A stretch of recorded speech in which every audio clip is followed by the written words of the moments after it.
And this is how to use Blastoise and Mega Blastoise. So looking at Blastoise's stats, we have a tank. What else is a Pokemon that looks like a tank supposed to be? Honestly, it has cannons and it's a tortoise and it's got shell and all that, so it's a strong tanky Pokemon. Its hit points are really solid and it has 100 or more in both defenses. While its special attack and attack aren't the greatest, that just shows that we have a stall Pokemon here that's going to be very frustrating to take out. Also looking at Mega Blastoise, since we have a Mega here, that's just too many stats. Like, I'm not as fond of the attack. I wish that went into defenses or something, but it gets a huge boost to special attack. Its defenses just get higher, and it starts looking like it's going crazy. So that's just a crazy Pokemon. And the thing about these stats is I was running a lot of damage calculations.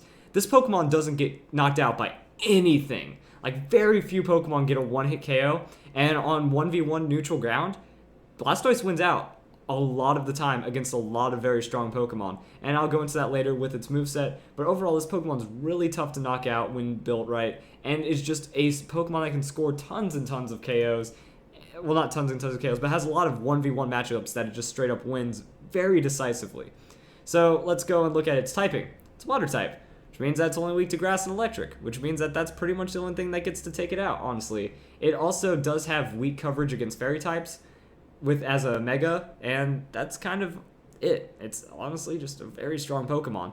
So when we also look at a water type, we know what it's strong against. It's going to have general coverage against fire, ground, and rock, as well as just having resistances in steel, water, and ice, just being that kind of strong Pokemon with a lot of normal resistant, or a lot of neutral attacks, very uncommon weaknesses. Grass and electric aren't that common, honestly.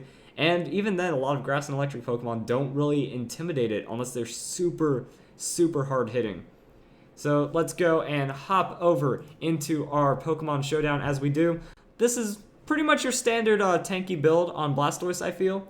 That I love this because of Berto. He is a master with Yawn, and he is a Blastoise lover. I think it's his favorite Pokemon. Hope it's still his favorite Pokemon, or else this video is wrong and inaccurate. Sorry about that. But pretty much his setup, I believe, was something similar to this. I don't remember if he had Seismic Toss or not. The idea is you set up Aqua Ring, you get a quarter of your health every time your opponent hits you because you're getting an eighth every turn. You're using Protect, so 2 turns worth of that between each hit.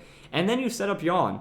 And if you know how to use Yawn, you are an incredible battler. You set up Yawn. If you anticipate them switching out or not, that's just free hits. That if you think that they're going to attack you, you use Protect, they fall asleep. Now you get Seismic Toss for days. And Seismic Toss is a 3 to 4 hit KO on almost every Pokemon. After that, or if you know they use Yawn, you predict the switch out, you go into Seismic Toss again, or you go into another Yawn if you're that masterful, and then your opponent's day is just done. And they can't really do much damage to you because you're a tanky Pokemon that doesn't take a lot, and you're getting a quarter of your health back every time they hit you. It just works out really well, especially if they're asleep. Then you're just getting free health for days. This isn't as specific. Oh, also let's go and look at the stats over here. So this is built just with a little more special defense in mind, that you could kind of just, if you wanted to, more or less try to go for the 252 and all that, but I just kind of lost what I had. And then try to balance out its defenses, because I went with the Calm Nature here, giving it more special defense because it's the slightly higher stat, and kind of foregoing the defenses. So I believe I had 208, and then this was like 200, and then this was whatever.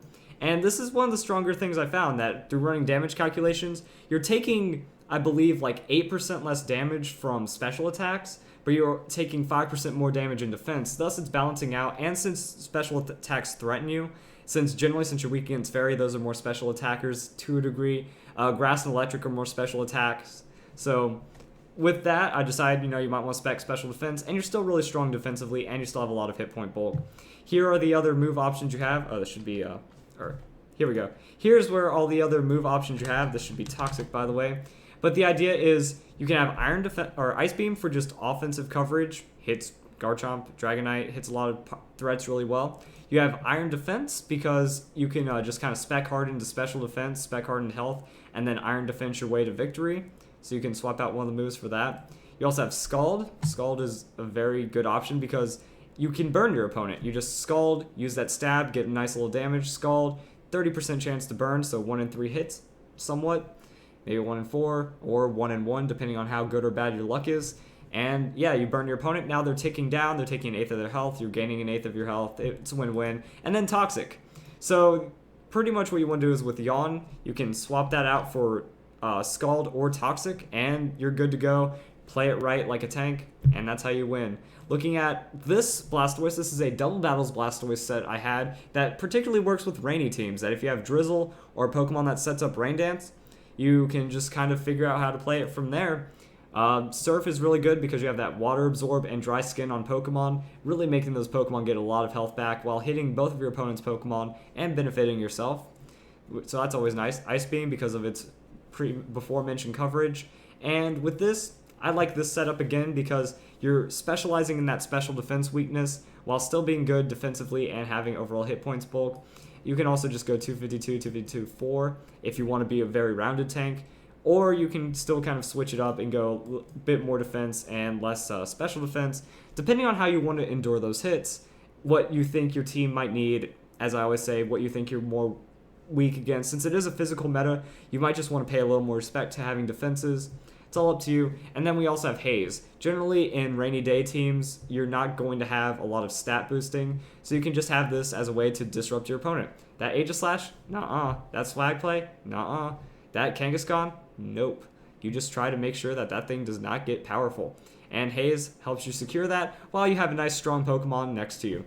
And here it is, Mega Blastoise. The Pokemon that can 1v1 almost anything. Like, this is probably one of the most reliable check Pokemon I've looked into. Okay, I think we saved it. Again, this is like my third recording, so I messed up. So the idea here is, again, 164, 92 in the HP special defense, trying to just make up for your weakness in special attacks to a degree, and then just going all out into special attack. And this thing is nearly impossible to beat in a 1v1. That's that strong. Water Pulse, Dragon Pulse, Aura Sphere, Dark Pulse gives it great coverage against everything but fairies. Its special attack means that it's going to 2-hit KO a lot of Pokemon, 1-hit KO a lot of supers, and 3-hit KO a lot of resist / tanky neutral Pokemon, but it just doesn't take that much damage back. And what I had earlier was pretty much just going to 252, 252, 4. This is very reliable. That kind of mixed tank idea makes you ready for everything, etc. Very strong in both sets depending on how you want to play it. Again, the option is yours. But let's just go down the list and see how good this is. Water Pulse, bye-bye Talonflame. I believe Brave Bird barely does 50% to Blastoise. That's silly. Then we also have Dragon Pulse. Bye-bye Garchomp. Earth Outrage only does 50% to Blastoise Mega. Aura Sphere. Bye-bye Lucario. Lucario can't one-hit KO Mega Blastoise, I think. Unless you start bringing out something obscure, but I'm pretty sure there's no way of doing it just on a base, flat, neutral playing 1v1. And then Dark Pulse. Bye-bye Aegislash. There's nothing that, like, these Pokemon have no answers to this guy unless they're Grass, Electric, or Fairy. And if they aren't, Blastoise pretty much wins. The end. That it just has more damage over time and takes less damage from any kind of sweeper and has some form of super effective answer. It's that good. I didn't realize that until I started reviewing it, and suddenly this Pokemon is like, play this guy in singles, play this guy in doubles, play it, play it, play it, play it, play it. If you just want a good, solid Pokemon on your team, honestly.